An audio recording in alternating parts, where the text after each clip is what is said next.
When I booked my flight home for Christmas, I imagined snow on the driveway, the smell of cinnamon rolls, and Emma in her favorite red sweater, the one that clung to her shoulders and made her cheeks glow. I hadn't seen her in nearly 3 months.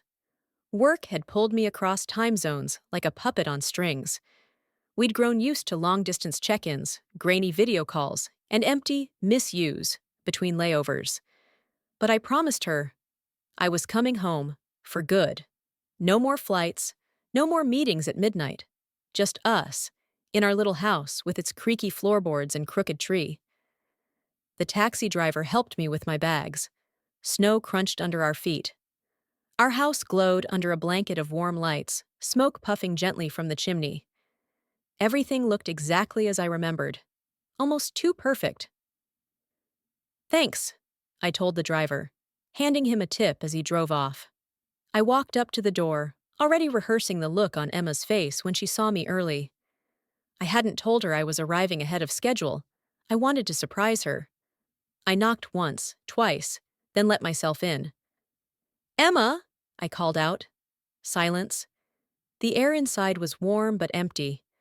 The tree was decorated, but the lights weren't on. A single mug sat in the sink. No scent of cinnamon, no slippers by the door. "Emma!" I called again, a little louder. Still nothing. I walked into the living room. The fireplace was dark. A single blanket was draped across the arm of the couch, as if someone had just left in a hurry. My heart thumped in my chest. I checked the bedroom. The closet was half empty. Her suitcase, the brown leather one with the floral lining, was gone. That's when I noticed it. A note on the table, folded once, my name written in her handwriting. "Evan, I didn't plan to leave like this, but I had to go. I hope someday you understand why. Clarissa's still here. Talk to her." Emma, Clarissa? Her stepmother? Why would she be here? As I turned around, I heard the creak of a floorboard. And there she stood, Clarissa, wrapped in a housecoat, holding a cup of tea, her eyes steady on mine. "She's gone," she said softly. I stared at her. "Where?" Clarissa shook her head. She didn't tell me, only that she needed time, space. I sank into the nearest chair, the note still trembling in my hands. This wasn't how Christmas was supposed to go. This wasn't how anything was supposed to go. Clarissa set a second cup of tea on the table in front of me. I hadn't asked for one, but I appreciated the gesture. My hands were still trembling, not from the cold, but from the unraveling. "She left 3 days ago," she said, sitting down across from me. "Why didn't anyone call me?" My voice cracked more than I'd meant it to. Why wouldn't she tell me herself?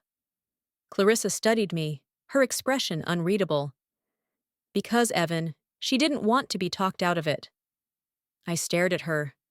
"I'm her husband." "You were her home," she said gently, until she couldn't breathe in that home anymore. The words hit harder than I expected. Clarissa had never been the warmest person in the room, but she had always loved Emma, fiercely, protectively. She'd married Emma's father when Emma was just a teenager, stepped into the role without trying to replace her late mother. They clashed, argued, reconciled, but at the end of the day, they held each other up like family should. "She's been breaking for a while," Clarissa continued. "You just didn't see it." "I was working." "I know," she interrupted. "You were working, traveling, providing. But Evan, there's a difference between building a future with someone and forgetting they exist in the present." Her words weren't cruel. They were carved with honesty. And that was somehow worse. She left me without saying goodbye. Clarissa folded her hands. "She did say goodbye, in 1,000 quiet ways. You just didn't hear it." I looked around the house, suddenly unfamiliar in its stillness. Emma's scarf still hung by the door. Her favorite mug sat by the sink. A framed photo of us on our honeymoon remained on the hallway wall, crooked from the last time I'd bumped it. Signs of her were everywhere, and yet she was nowhere to be found. "She told you where she was going?" "No," Clarissa said. "Just that she needed air. that she needed to be alone to remember who she was. I ran a hand through my hair. Did she say if she's coming back? Clarissa hesitated. Not in so many words. I stood up, pacing the length of the living room. This doesn't make sense. We weren't, I mean, we had our problems, but we weren't falling apart. A person doesn't have to scream to be drowning, Evan, Clarissa said quietly. I turned to her, eyes burning. Why didn't you stop her? Because it wasn't my place, she said. Because for once, Emma did something for herself. The truth settled over the room like snow, quiet, cold, and undeniable. She asked me to stay here, Clarissa added after a moment, to keep the house warm, in case you came back. I think some part of her wanted you to understand. I sank back into the chair. Understand what? Clarissa's voice was softer now. That love isn't always enough when it's one-sided. That presence matters more than promises. That she needed more than your return. She needed your attention, your curiosity, your effort. The kettle on the stove began to whistle softly. Neither of us moved. Christmas music played faintly from the radio, the kind Emma always put on when she wrapped gifts. Only now there were no gifts, just echoes. She left you a trail, Clarissa said finally. Maybe not one you know how to follow, but it's there. I looked down at the note in my hands again, heart thudding like I was reading it for the first time. Clarissa's still here. Talk to her? I had. Now it was time to figure out what came next. That night, I didn't sleep. I lay on the couch, staring at the ceiling, Emma's note on my chest like a weight pressing into my ribs. The house creaked with memories. The hum of the heater, the ticking of the grandfather clock. Each sound felt louder in her absence. I got up and wandered into the study. Emma's books still lined the shelves, a mess of fiction and dog-eared journals. I ran my fingers along their spines, stopping on the old leather-bound notebook she always kept by her bedside. She'd once called it her quiet box, where she stored thoughts she didn't say out loud. It was still there. I hesitated, then opened it. At first, it was full of sketches. Wildflowers, street lamps, the cabin up north where we honeymooned. Then came words, fragments of poems, snatches of entries that started with dates and ended mid-sentence. I flipped further, and that's when I found it. A long entry, dated just 2 weeks before she left. December 8th, Evan hasn't been home in 37 days. I don't think he noticed that I stopped texting first, or that I stopped ending our calls with "I love you." He didn't ask why. Maybe he's too tired. Or maybe he thinks I'll always be here. I used to be afraid of losing him. Now I'm more afraid he's already lost me. I want to scream, but I think I've been screaming in silence. Maybe one day he'll hear it. I closed the journal, throat tight. This wasn't abandonment. It was exhaustion. Emma hadn't run. She'd unraveled. And I'd watched it happen with my eyes closed. The next morning, Clarissa found me at the kitchen table, eyes red, the journal still open in front of me. She wrote it all down, I said quietly, and I never thought to look. She wanted you to see her, not just love her. I nodded. Do you know where she might go? I asked. Clarissa poured coffee and sat down. There's a cabin up north. You two rented it once, didn't you? Near Ely? My heart thudded. Yeah, our first Christmas after the wedding. She mentioned it a week ago, said she missed the way the snow sounded there, the way time slowed down.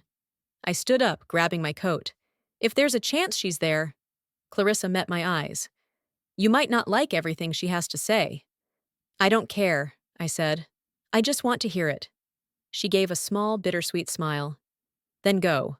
And listen with your heart this time. I packed a small bag. Just enough for a few days. But inside, I carried more than clothes. I carried guilt and hope, and the fragile hope that it wasn't too late. Before I left, Clarissa handed me a folded piece of paper. She left this behind. Maybe it's meant for you. I opened it in the driveway. Just a single sentence in her handwriting. If you still want to find me, Come where the pines whisper. Ely. The cabin. I climbed into the car, started the engine, and turned north. The drive north felt like a journey through memory. Snow blanketed the winding roads like a clean slate, trees bowing under the weight of winter. The farther I got from the city, the quieter the world became. My phone lost signal. The silence grew loud. I hadn't been back to the cabin since our honeymoon. Emma had loved it then. The isolation, the frozen lake, the way our breath curled in the cold morning air. Back then, we'd built snowmen and burned toast in the tiny kitchen, laughing until our sides hurt. No distractions, just us. Now every mile brought a knot tighter in my stomach. What if she wasn't there? What if she was, but didn't want me to be? By the time I pulled up to the old cabin, my hands were trembling again. The place looked untouched, dusted with snow. Smoke curled from the chimney. Someone was inside. I stepped out of the car, boots crunching in the snow, heart pounding in my chest like it was trying to escape. I knocked once, twice. Silence. Then the door opened. Emma. She was wrapped in a thick wool sweater, her hair tied back, cheeks flushed from the fire or from surprise. I couldn't tell. Her eyes locked on mine, and for a moment, neither of us moved. "I didn't think you'd come," she said finally. "You left me a trail," I replied. She stepped aside. "Come in, it's cold." I entered. The warmth of the fire, a stark contrast to the frost between us. We sat across from each other, the fire crackling between us like a mediator. "I read your journal," I confessed. She looked down, not angry, just tired. "I left it there on purpose." I swallowed. "Emma, I didn't know how far I'd drifted." "You didn't want to know," she said softly. "That's different." "I thought I was doing the right thing, working, pushing, providing for us." "I never asked for any of that, Evan," she said. "I asked for you." Her voice broke slightly, and she looked away. "You were gone long before you got on a plane," she whispered. "You stopped asking how I was. You stopped laughing at my jokes. You kissed me out of habit, not love." I wanted to deny it, but I couldn't. "I lost myself trying to hold on to us," she said, tears now silently falling. "And I realized I can't keep pouring into something that doesn't pour back." I reached across the table, my hand hovering over hers. "I never stopped loving you." She didn't pull away, but she didn't close the distance either. "I believe that," she said. "But love without presence? It's like a tree without roots. It falls in the first storm." The room fell silent again. The fire hissed. My heart ached. "What do you want now?" I asked finally. She looked at me for a long moment. "I want to know if you're willing to change, not just for me, for you, for us." I nodded. "I don't want to go back to what we had. I want something better." She breathed in slowly. "Then we start here, with the truth." With time, the distance between our hands grew smaller. She let me hold her fingers, just for a moment. Outside, the pines whispered against the wind, bearing witness to something small and sacred. We spent that night talking, not about bills or work, or where the car keys were, not about responsibilities or deadlines. We talked about the things we used to whisper at night in the dark, fears, dreams, the weight of getting older, and how love sometimes feels like trying to hold water in your hands. Emma and I sat on the floor near the fireplace, a blanket wrapped around our shoulders like old armor we were finally willing to shed. Her laughter came slow, like a long-forgotten melody. And mine. Mine came with shame at first, then ease, like remembering how to breathe. By morning, the cabin felt lighter. I made her coffee, the way she liked it, with oat milk and exactly 1.5 sugars. I knew because I used to watch her stir it when we first moved in together. Somewhere along the way, I'd stopped noticing. That hurt more than anything. But now I was remembering again. "I'm not asking you to fix everything overnight," Emma said, sitting cross-legged on the rug. I'm not even asking for promises. I'm not making any, I said. Just commitments, one day at a time. As she sat cross-legged on the rug, hands cupped around the mug. I just want to know you see me now, not just as your wife, or part of the life you were building, but as a person, standing beside you, not behind. I do, I said, and I meant it. Not the kind of reflexive answer I'd given 100 times over the phone, but something slower, rooted. I see how lonely you must have been, how much I took for granted. I thought I was keeping us afloat, but I didn't realize the boat had sprung a leak a long time ago. She smiled. The kind of smile that doesn't mean everything's perfect, but that it might be okay someday. We cooked breakfast together, burned toast and all. She hummed while slicing apples, and I tried not to cry at the way she still tucked her hair behind her ear with the back of her wrist. I hadn't forgotten everything. Later that morning, we went for a walk around the frozen lake. I offered her my glove when I saw her fingers trembling, and this time she took it. You remember how I used to drag you outside for snowball fights? She asked, eyes twinkling. You bruised my ego with every throw. I went easy on you, she grinned. We paused at the tree line, where the pines arched over like a cathedral of winter. This place, she said, her breath curling in the air. It's the only place I felt like we were really us. No noise, no pretending. I nodded. Maybe that's what we need, not just this place, but this kind of honesty, everywhere. We went back to the cabin. I cooked breakfast, a slightly burnt omelet, toast, and a single clementine, split between us. She laughed when I tried to plate it like a 5-star meal. We weren't healed, but we were starting to hear each other again. Outside, snow had fallen again during the night, layering everything in quiet. No tire tracks, no footprints, just white stillness and a sky that promised more. Inside, warmth hummed in the corners, from the fire, from the coffee, from something trying to find its way back. Emma pulled out an old photo album we hadn't looked at in years. Each page turned was like dusting off memories. Us on our wedding day, her laughing at the beach, me in that ridiculous reindeer sweater from our second Christmas together. We took turns filling in the blanks the other forgot. A shared past, scattered but not lost.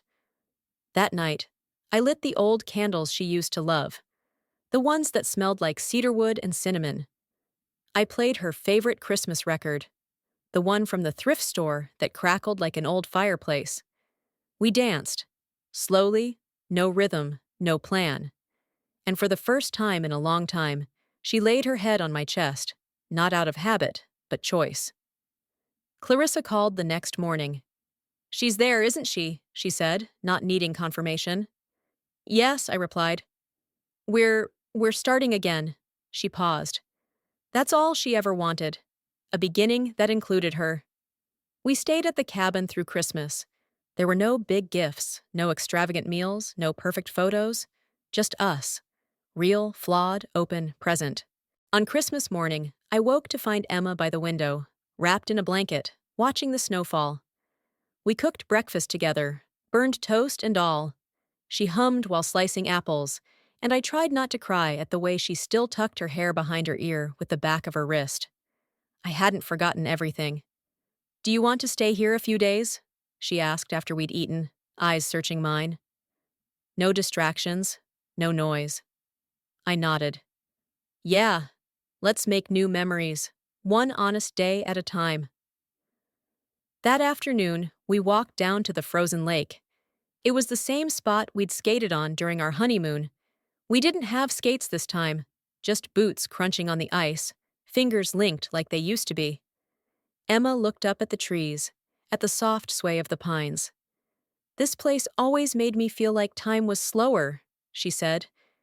Maybe that's what we needed, I replied. Slowness, stillness, presence, she added. We stood in silence, letting the moment breathe. I didn't know what you'd do, she whispered, without turning around. When I left. I didn't either, I said, walking over. But I knew I couldn't keep living like a ghost in my own marriage. She looked at me.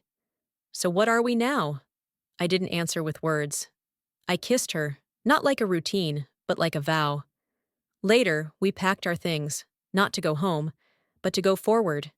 We said it in the way we leaned into each other, in the silence that no longer felt empty, in the shared blanket and the slow burning fire, and the quiet promise that maybe, just maybe, this was the beginning of something whole again. We agreed to counseling, to weekly date nights, to more check-ins and fewer assumptions, to leaving behind the autopilot marriage we had allowed to grow stale and building something better. Before we left the cabin, I found a pine cone by the door. Emma picked it up, held it in her hand. "It's imperfect," she said, "but it's complete." She tucked it into her pocket, and we drove south, side by side, no longer passengers in each other's lives. Love, we learned, isn't about grand gestures or perfectly timed surprises. It's about noticing, showing up, listening when no words are spoken. Sometimes people don't leave because they stop loving you. They leave because they feel invisible in the relationship they built with you. Emma taught me that silence can be a siren call, that presence is the greatest gift we can give, and that sometimes it takes losing your way to remember the road home. That Christmas, I didn't get the wife I thought I lost. I got the woman I almost forgot how to see. And I will spend every Christmas and every day in between making sure she knows she's not alone anymore.